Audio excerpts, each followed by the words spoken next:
In many countries, people grow up believing that telling the truth is a virtue, that honesty is rewarded, that if something is wrong, speaking up is the first step toward fixing it. But in other places, the truth is not welcomed. It is feared, and sometimes, it is punished. This story begins in one of those places. Not in a presidential palace, not in a government office, but in a public hospital, far from the capital, where the air smells of disinfectant, rust, and quiet despair. In a narrow hallway filled with cracked tiles and overcrowded beds, a doctor walks slowly, clipboard in hand. He has walked these same halls for 15 years. He knows every broken door, every flickering light, every corner where hope feels thinner than the paint on the walls. He also knows something else. The hospital pharmacy is empty. Not empty in the dramatic sense, empty in the most dangerous way possible. No basic antibiotics. No essential supplies. No medicine that should never be missing in any functioning health system. In the children's ward, a young girl struggles to breathe. Her condition is not rare. It is not complicated. A simple treatment could save her within days. But the treatment does not exist here. Not because it is expensive. Not because it is advanced. But because somewhere between the national budget and this hospital, the medicine disappeared. Her mother looks at the doctor with eyes full of trust and fear.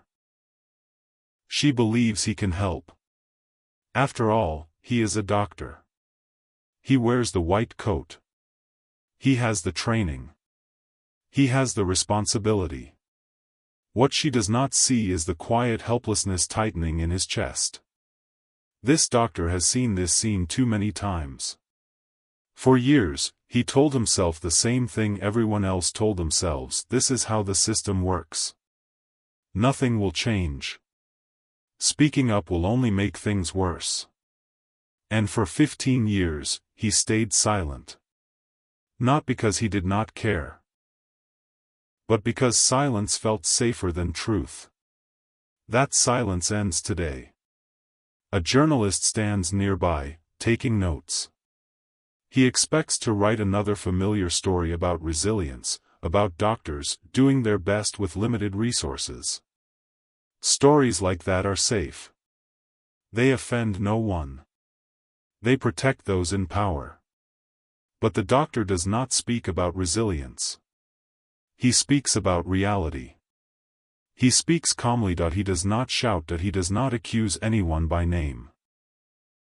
He simply explains what everyone already knows but no one dares to say out loud: the medicine budget was approved, the money was spent, and the medicine never arrived. He talks about children suffering needlessly, about nurses reusing gloves meant to be thrown away, about a system where honesty is treated as betrayal. The journalist listens, aware that this is not just another article. This is dangerous territory. "Are you afraid?" the journalist asks. The doctor looks back toward the children's ward. Toward the girl fighting for breath. Toward the families waiting for miracles that should never be miracles at all. "Yes," he answers. But being silent, he knows, is worse. Because silence does not save lives, silence protects thieves, silence turns doctors into witnesses of slow, invisible crimes. The article is published within hours. And within hours, the response arrives. Not help, not an investigation, not an emergency delivery of medicine. Punishment. The ministry does not ask questions. It does not deny the facts. It simply acts. The doctor is fired immediately. No hearing. No defense. No chance to explain. 15 years of service erased in a single decision. His license is threatened, his reputation is destroyed. He is warned that he will never practice medicine again. The message is clear, and it is not meant only for him. This is what happens when you speak. By that evening, the doctor sits in his home, staring at the wall, wondering how telling the truth turned him into a criminal. His wife holds his hand. She says nothing. She does not need to. Fear and pride live together in the silence between them. What none of them know, what the minister does not know, what the doctor cannot imagine, is that this story will not end here. Because the truth has a way of traveling. And before the night is over, it will reach the desk of a man who does not treat silence as loyalty. A man who believes that power exists for one reason only, to protect the people it serves. That man is Ibrahim Traoré. And once he reads what happened in this hospital, nothing will remain the same. For most of his career, the doctor did exactly what the system expected of him. He arrived early. He stayed late. He treated patients with dignity, even when the system treated them like numbers. He was not a revolutionary. He did not attend protests. He did not give speeches or challenge authority. He believed, quietly and stubbornly, that if he focused on his work, if he stayed professional, if he kept his head down, then at least he could help the people in front of him. That belief kept him going for 15 years. But it also slowly broke him. Every year, the same promises arrived from the capital: new budgets, new programs. New announcements full of confident language and smiling officials. And every year, the same reality followed. Medicine lists approved on paper never became medicine on shelves, equipment budgets vanished without explanation, rural hospitals like his were told to be patient, while officials in the capital drove newer cars and moved into larger homes. Everyone working in the hospital understood the truth. The nurses whispered about it while washing and reusing gloves meant for single use. The pharmacists shook their heads at empty shelves. The doctors learned to lower their expectations, not because they wanted to, but because hoping for more felt naive. This was not chaos. It was a system. A system that worked very well for some people, and very badly for everyone else. The doctor learned how that system punished curiosity. You did not ask where the medicine went, you did not question invoices, you did not speak to journalists. You survived by staying quiet. For a long time, he convinced himself that silence was not cowardice, but practicality. He told himself that losing his job would help no one. That his responsibility was to stay inside the system, even if the system was flawed. Then came the child. Not the first sick child he had treated, not even the first child who could have been saved with basic medicine. But something about that day felt heavier. Maybe it was the mother's face. Maybe it was the way the child's breathing grew weaker as the hours passed. Maybe it was the realization that nothing about this situation was complicated. There was no rare disease. No experimental treatment required. No medical mystery. There was only absence. An absence created by decisions made far away, by people who would never step foot in this hospital, who would never look into the eyes of a parent waiting for help. The doctor stood there with all his training, all his experience, and nothing to offer. In that moment, the system finally asked too much of him. It asked him to accept that this was normal. It asked him to move on to the next patient. It asked him to stay silent one more time. He could not. When he spoke to the journalist, he did not do it to become famous. He did not do it to attack the government. He did it because the truth was already crushing him from the inside. He spoke carefully, choosing facts over emotion. He explained how the budget had been approved months earlier, how doctors were informed supplies were coming, how nothing ever arrived. He spoke about patterns, not rumors, about systems, not individuals. But the system heard something else. It heard defiance. To those in power, truth is dangerous not because it is loud, but because it is precise. A precise truth cannot be dismissed as exaggeration. It cannot be waved away as politics. It demands an answer. And the system had no intention of answering. When the dismissal came, it was designed to do more than remove one doctor. It was meant to send a message through every hospital corridor in the country. This is what happens when you forget your place. There was no investigation into the missing medicine.no urgency about the child.no concern for patients. Only discipline. The official language used against him was cold and efficient. He was accused of violating protocols, of embarrassing the ministry, of damaging public trust. But the real accusation was simpler. You spoke when you were supposed to stay quiet. The doctor watched colleagues avoid his eyes as he packed his belongings.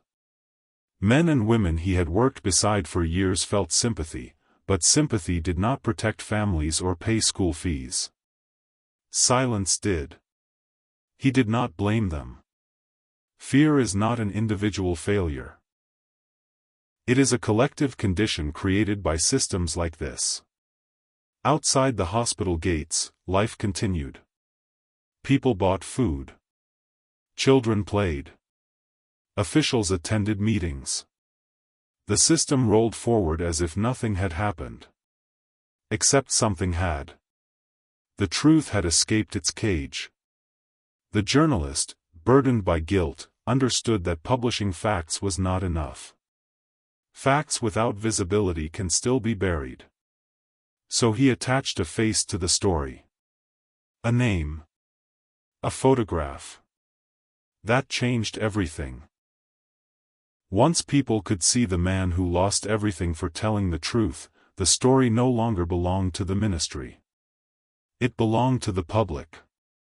And the public recognized the pattern immediately. They had seen teachers punished for speaking, civil servants transferred for asking questions, journalists threatened for investigating too deeply. This was never about one doctor. It was about a system that treated honesty as rebellion. By nightfall, the story was everywhere. And somewhere in the capital, inside an office where power was not afraid of truth, a president was reading. Not skimming, not delegating. Reading every word. That president was Ibrahim Traoré.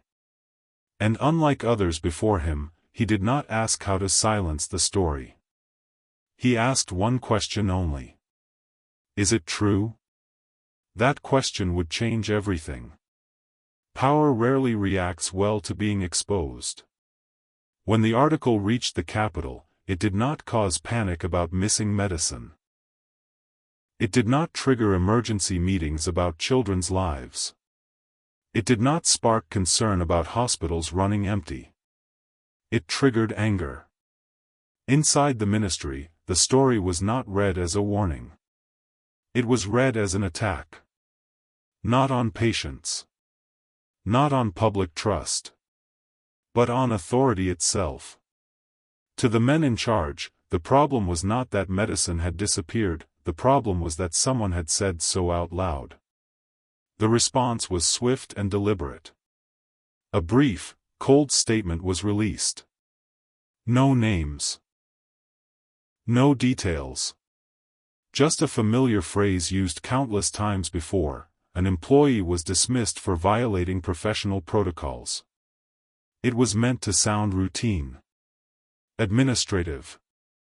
Forgettable. But people were no longer listening the way they used to. The photograph attached to the article changed everything. The public did not see a troublemaker. They saw a tired man in a white coat. A man who looked like someone they knew. Someone who had helped them, or their parents, or their children.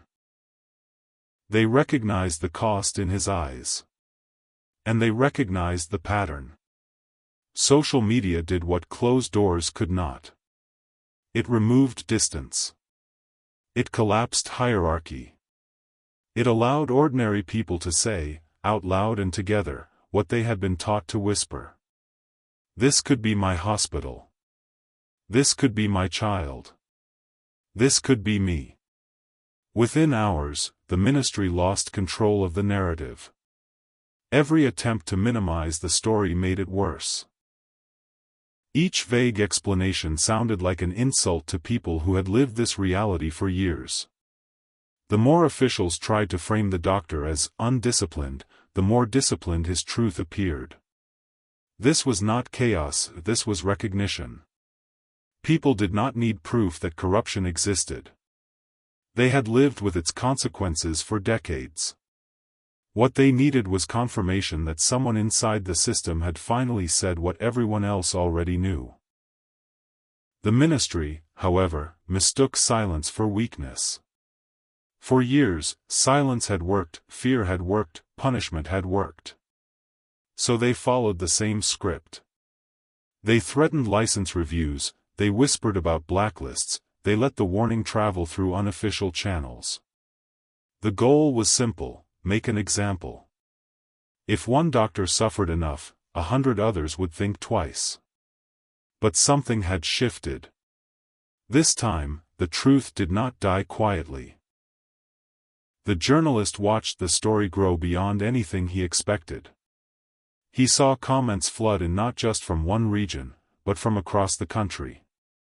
Nurses, teachers, civil servants, and ordinary citizens shared their own stories.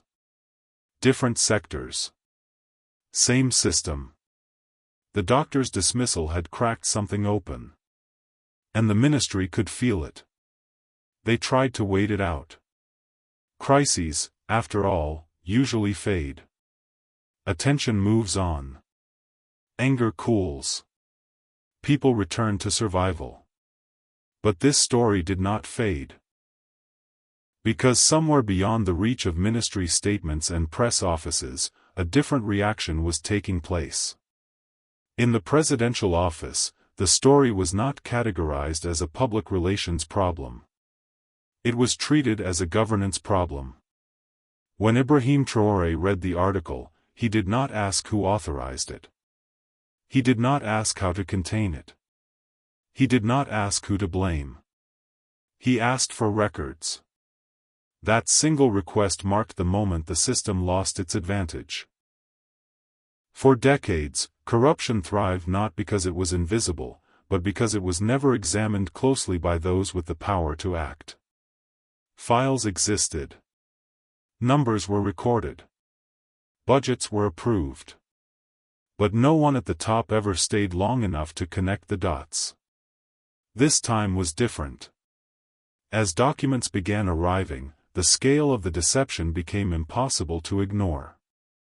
Line by line, the story the numbers told matched the story the doctor had spoken. Money allocated, supplies ordered. Deliveries never made. It was not subtle that IT was not complex. It was comfortable corruption, practiced openly by men who believed the rules existed only for those below them. The ministry had assumed the president would do what presidents before him had done. Release a statement. Promise a review. Let time erase the problem. They assumed wrong. While the minister prepared excuses and allies prepared defenses, the evidence kept stacking higher. And with every page turned, the meaning of the story changed. This was no longer about a fired doctor. It was about what happens when a system designed to protect itself collides with a leader unwilling to look away. The ministry had played its final card too early. By punishing the truth instead of addressing it, they forced a choice. Silence or accountability, protection or justice. And for the first time in a long time, the system was about to lose that choice. Because when power chooses to listen, fear stops working. There is a moment in every crisis when leadership reveals itself. Not through speeches, not through slogans, but through what happens behind closed doors, when no cameras are present and no applause is guaranteed. That moment arrived late at night.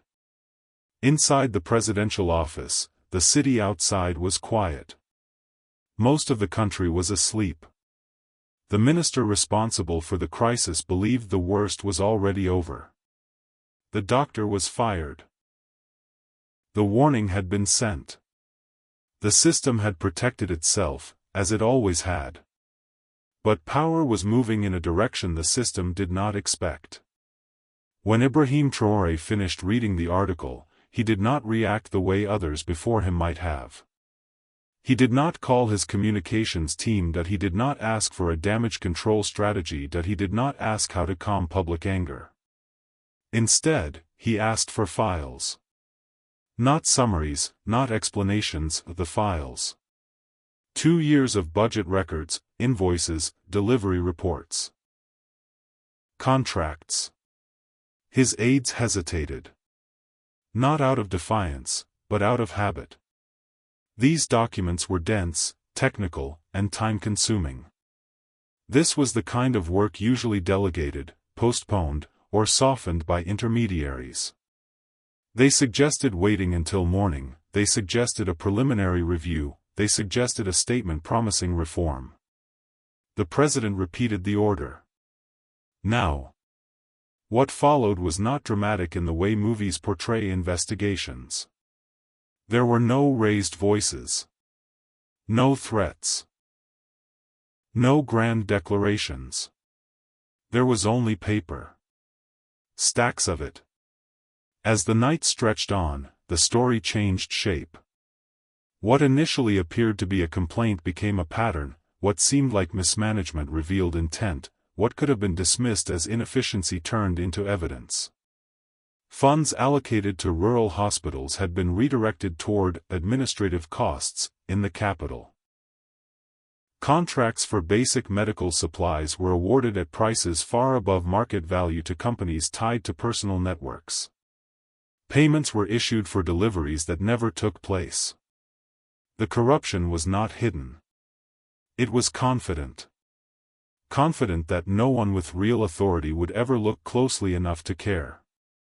As the hours passed, the president did not grow tired. He grew certain. The question was no longer whether the doctor had spoken truthfully.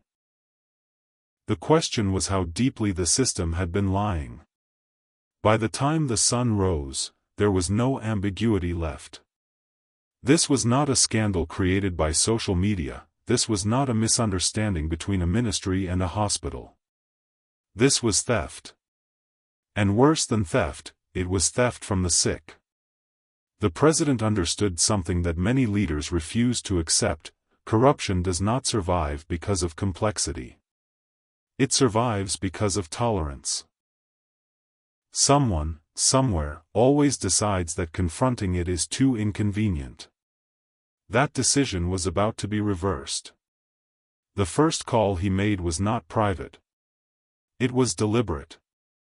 The health minister was ordered to appear at a live national broadcast the following evening. No substitutes. No delays. No closed-door meeting. When the minister attempted to negotiate, suggesting a quiet discussion, a later date, a more appropriate setting, the response was short and final. Be there, or you will be arrested. In that moment, the balance of power shifted. For years, the system had trained itself to believe that consequences applied only downward. That rules were flexible for those at the top. That loyalty would always outweigh accountability. That belief was about to be tested in front of the entire nation. The second call went to national television. The order was simple: clear the schedule. Every channel. Prime time. Live. Then came the instruction that confused everyone who heard it. Find the doctor. Not to interrogate him, not to silence him, not to use him as a symbol. Invite him. Bring him to the capital, treat him with respect, seat him beside power. This decision mattered more than any arrest order or public speech. Because it reversed the message the system had sent. Instead of isolating the truth-teller, the state elevated him; instead of punishing honesty, it placed it at the center of authority. In a country where people had learned to expect intimidation, this gesture alone carried enormous weight. Far away, in his modest home, the doctor did not yet know any of this. When a government vehicle arrived at his door, his neighbors whispered. Arrest seemed more likely than redemption. Even he suspected a trap. Years of experience had taught him that power does not summon people like him to say, "Thank you." But the message was real. The president wanted him there. Not to speak louder. Not to defend himself, but to be seen. Because leadership is not only about removing the guilty, it is about restoring dignity to those who were punished for doing the right thing. The stage was